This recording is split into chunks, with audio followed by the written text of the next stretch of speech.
video, I promise. I've done now probably 5 videos altogether. I want to talk about, or re-emphasize, go back over, however you want to say it, about our equipment. Our equipment is no good unless we use it. We need to practice our skills, and that, if you go camping, take your stuff with you. Take it out bring that stuff out, lay it all out, and use it. That's the perfect example to show your kids, get them involved, show them how to do things. Kids are like sponges, man. They just want to be with mom and dad or grandpa and grandma. They want to learn something. If you make it fun, they're going to love it. And it's not that hard. Engage them. Have them help you. Show them. Probably the one thing that brought that home to me was my 8-year-old grandson happened to be at my house when I was welding a deer stand. And he said he wanted to do that. And I thought about it for a second. My first response was no. Because I was using a MIG welder. But you know what? With the proper supervision, and I'm not saying he did it by himself by any means, but with the proper supervision, he could experience something that he has not, or had not up to that time done. And it gave him an interest in something besides video games. Why? Mostly because Papa was doing it, but still, so I let him burn metal. My hands were, he had the wand, and he was doing the welding, but my hands were right there beside his. I mean, he couldn't, but I gave him the opportunity to do something he'd never done, and he thought that was great. So if you guys take your kids out camping, give them the opportunity to do some of this stuff. It engages them, it keeps them interested, it's something different, they learn something. It's probably a skill they'll never forget. Even though they might have only done it once, they'll have done it, and it might affect their survival later, maybe many years later, but they'll at least have had some experience at it. So I would say, get your children involved, get your grandkids involved, teach them how to fish, teach them how to shoot a recurve bow, teach them how to use a slingshot. Guys, slingshots are the greatest thing in the world for kids. Real simple, Walmart $6 slingshot and a bag of marbles. A kid can have more fun in the woods than you can shake a stick at.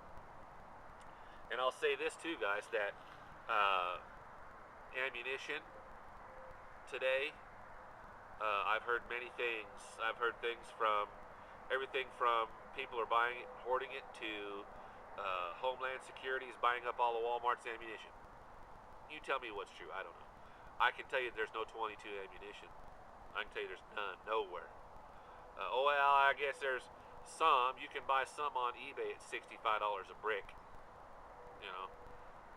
Truthfully,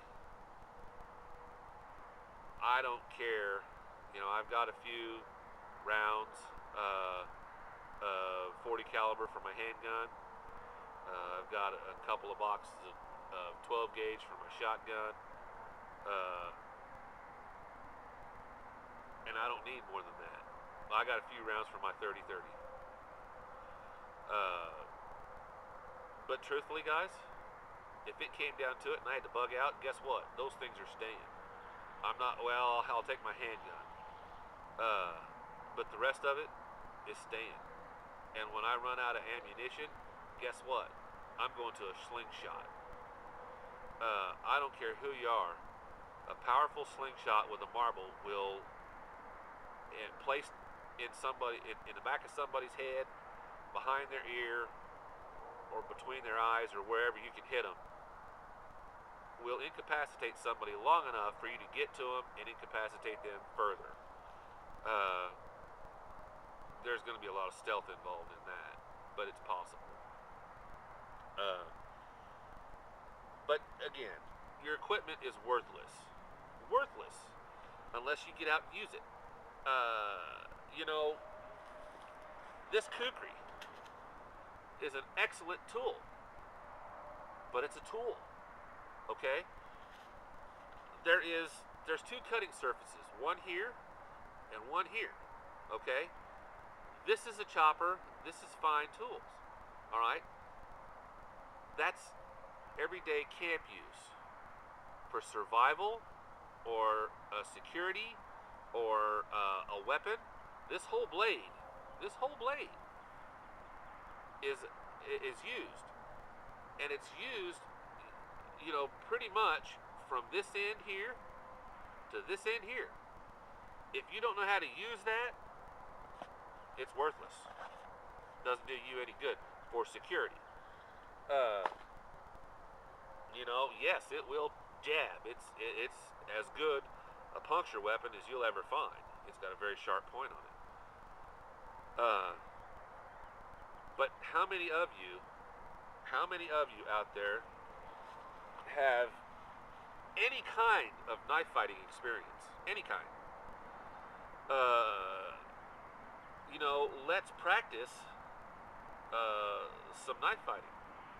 Why? Because there might come a time when you need it. And I will say this to you, that one of the most valuable lessons I ever learned in some martial arts training that I took is that you need to be able to fight with both hands. I'm a righty. But guess what? When that right hand gets cut, you can't hold that blade, you better be able to fight with this one. Okay? And it's odd. So you need to know how to use both hands with a knife if you're going to use it to protect your life or the life of your loved ones. Other than that, a knife is a tool. Every day of the week. Have a good one. Know how to use it. Teach your kids how to make firewood. Teach them how to take that knife. Have a good thick spine knife. A really good thick spine knife. And under your supervision, teach them how to take a log or a limb, something heavy, and baton a piece of wood down to kindling. Everybody knows how to start a fire. Our age. Does your kids? What happens if your kids get lost in the woods? Do they have a ferrocerium rod? Do they have a knife? Do they have a fire starter? Do they know how to make kindling? Do they know how to make a fire that'll last all night? We take certain things for granted. Preparedness is not only tools, things, bug out bags, inch bags, whatever. Preparedness is also teaching our children how to survive if for whatever reason they're separated from us or they're lost in the woods. Nowadays it's kind of hard to get lost in the woods unless you go way back and you're on a massive camping trip, you're way back out in the middle of nowhere. But every kid should have, in my opinion, at least a carabiner with certain items that they are proficient at using. A fire starter, a knife that they can baton with,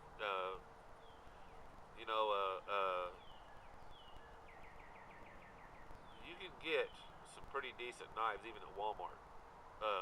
A way to sharpen that knife. Teach your kids how to sharpen the knife.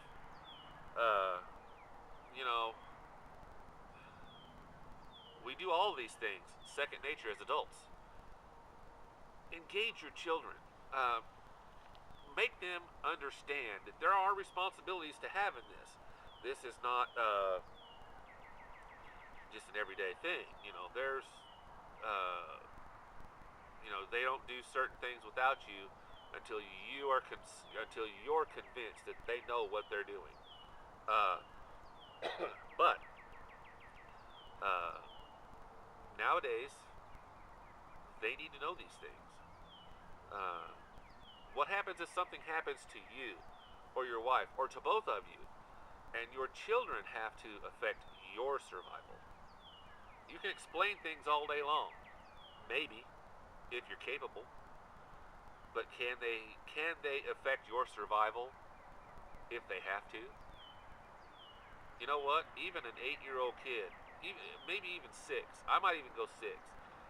Even a 6-year-old kid can train properly with the experience, can make a shelter, could make a fire.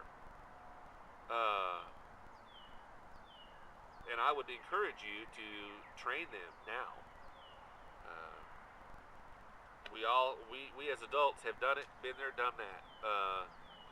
The kids haven't, and I think it's time somebody says that we need to concentrate on our children. Now, many of us in the prepping community have already done that, and you're all saying, "Oh, well, I've already done that."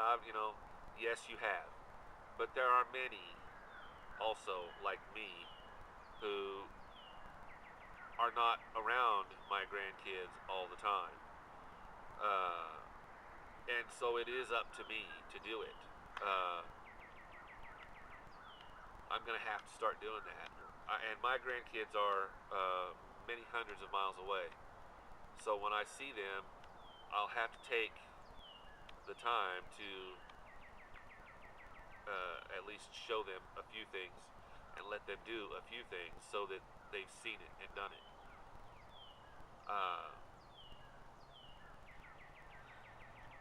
I worry about them. I worry about the kids. Uh, I'd like to know that with the coming instability, that our children will be able to survive and be able to go on with the next generation. Uh, it's hard. Uh, it's something we need to think about. What if you are not there to protect your children? Would they be able to do it themselves? Just a thought. I'm going to end this here. Thanks, guys, for listening. Thanks for letting me ramble. Appreciate your time. Have a great day. Thanks.